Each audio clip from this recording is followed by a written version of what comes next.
Ja, how to ollie. Ja, en ollie, den ser som sagt sådan derud. Det er meget vigtigt, at man øver sig lang tid. Jeg har øvet mig i 2 år snart. Så, men for at lave en ollie, så sætter man skoene. Undskyld, det er laserflip. Så sætter man skoen der. Sådan, du kan se, at jeg har lavet sådan en stjerne, fordi så ved jeg, hvor jeg skal sætte min fod. Lige der. Kan du se stjernen? Jeg har lavet... Så sætter jeg min sko der, og min anden sko der.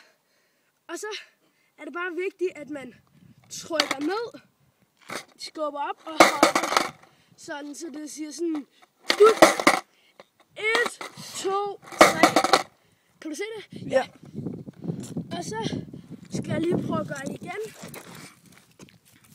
Jeg skal bare have mine dumme sko på.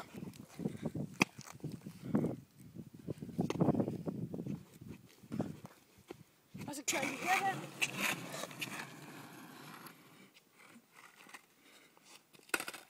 Så, hov. Og jeg kommer aldrig.